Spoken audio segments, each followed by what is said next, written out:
I am happy to join with you today in what will go down in history as the greatest demonstration for freedom in the history of our nation. 50 years ago, a great American in whose symbolic shadow we stand today signed the Emancipation Proclamation. This momentous decree came as a great beacon light of hope to millions of Negro slaves who had been seared in the flames of withering injustice. It came as a joyous daybreak to end the long night of their captivity. But 100 years later, the Negro still is not free. 100 years later, the life of the Negro is still sadly crippled by the manacles of segregation and the chains of discrimination. 100 years later, the Negro lives on a lonely island of poverty in the midst of a vast ocean of material prosperity. 100 years later, the Negro is still languished in the corners of American society and finds himself in exile in his own land. And so we've come here today to dramatize a shameful condition. In a sense, we have come to our nation's capital to cash a check. When the architects of our republic wrote the magnificent words of the Constitution and the Declaration of Independence, they were signing a promissory note to which every American was to fall heir. This note was a promise that all men, yes, black men as well as white men, would be guaranteed the unalienable right to life, liberty, and the pursuit of happiness. It is obvious today that America has defaulted on this promissory note insofar as her citizens of color are concerned. Instead of honoring this sacred obligation, America's given the Negro people a bad check, a check which has come back marked insufficient funds. But we refuse to believe that the Bank of Justice is bankrupt. We refuse to believe that there are insufficient funds in the great vaults of opportunity of this nation. And so we've come to cash this check, a check that will give us upon demand the riches of freedom and the security of justice. We have also come to this hallowed spot to remind America of the fierce urgency of now. This is no time to engage in the luxury of cooling off or to take the tranquilizing drug of gradualism. Now is the time to make real the promises of democracy. Now is the time to rise from the dark and desolate valley of segregation to the sunlit path of racial justice. Now is the time to lift our nation from the quicksands of racial injustice to the solid rock of brotherhood. Now is the time to make justice a reality for all of God's children. It would be fatal for the nation to overlook the urgency of the moment.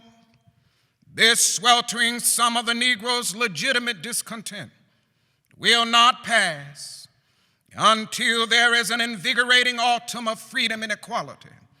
1963 is not an end, but a beginning. Those who hope that the Negro needed to blow off steam and will now be content will have a rude awakening if the nation returns to business as usual. There will be neither rest nor tranquility in America until the Negro is granted his citizenship rights.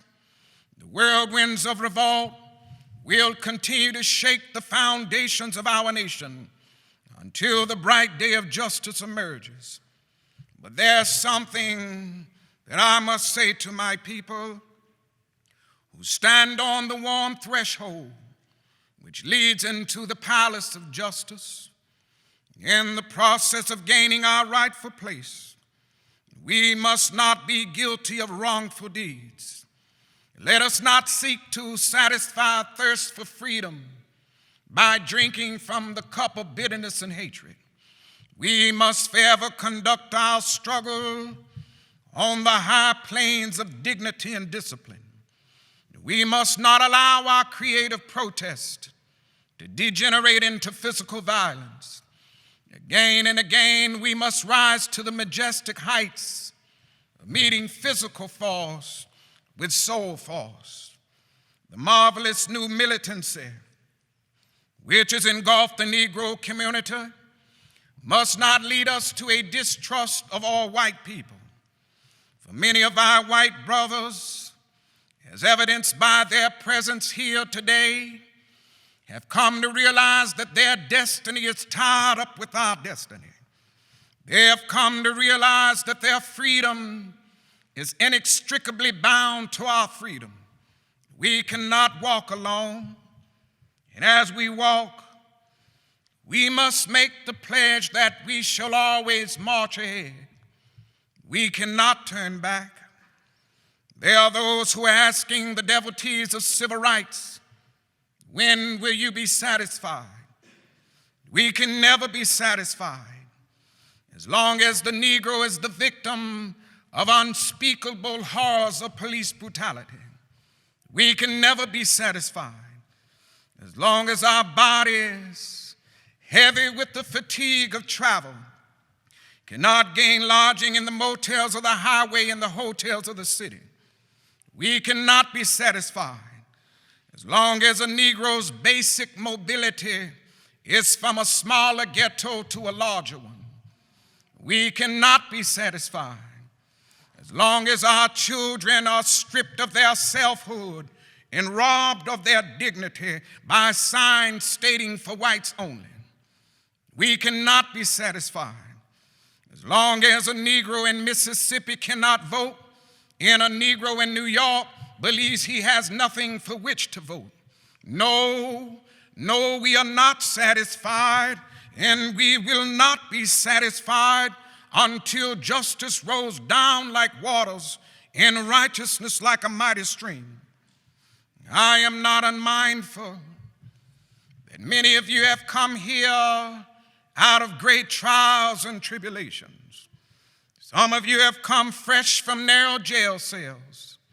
Some of you have come from areas where your quest for freedom left you battered by the storms of persecution and staggered by the winds of police brutality. You have been the veterans of creative suffering. Continue to work with the faith that unearned suffering is redemptive.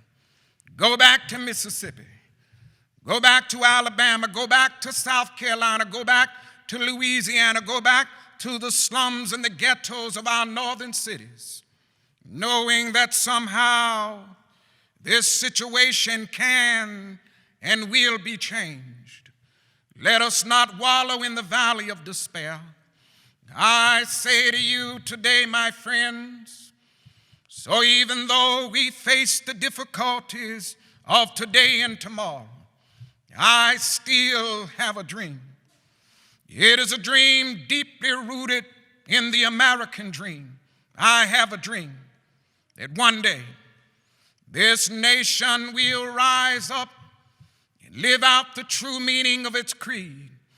We hold these truths to be self-evident, that all men are created equal. I have a dream that one day on the red hills of Georgia, sons of former slaves and the sons of former slave owners will be able to sit down together at the table of brotherhood. I have a dream that one day, even the state of Mississippi, a state sweltering with the heat of injustice, sweltering with the heat of oppression, be transformed into an oasis of freedom and justice. I have a dream. My 4 little children will one day live in a nation where they will not be judged by the color of their skin, but by the content of their character. I have a dream today. I have a dream that one day down in Alabama, with its vicious racist, with its governor having his lips dripping with the words of interposition and nullification, one day right there in Alabama, little black boys and black girls will be able to join hands with little white boys and white girls as sisters and brothers. I have a dream today. I have a dream that one day every valley shall be exalted, every hill and mountain shall be made low, the rough places will be made plain, and the crooked places will be made straight, and the glory of the Lord shall be revealed, and all flesh shall see it together. This is our hope. This is the faith that I go back to the South with. With this faith, we will be able to hew out of the mountain of despair a stone of hope. With this faith, we will be able to transform the jangling discord of our nation into a beautiful symphony of brotherhood. With this faith, we will be able to work together, to pray together, to struggle together, to go to jail together, to stand up for freedom together, knowing that we will be free one day. This will be the day. This will be the day when all of God's children will be able to sing with new meaning, my country, tears of thee. Sweet land of liberty, of thee I sing.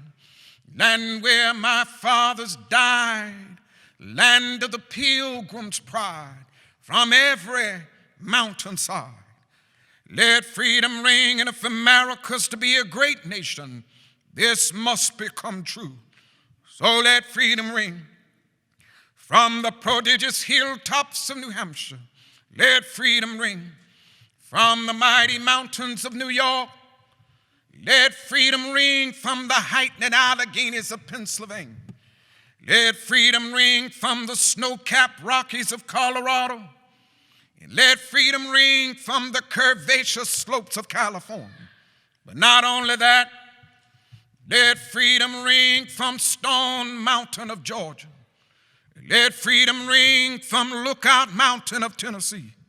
Let freedom ring from every hill and molehill of Mississippi, from every mountainside.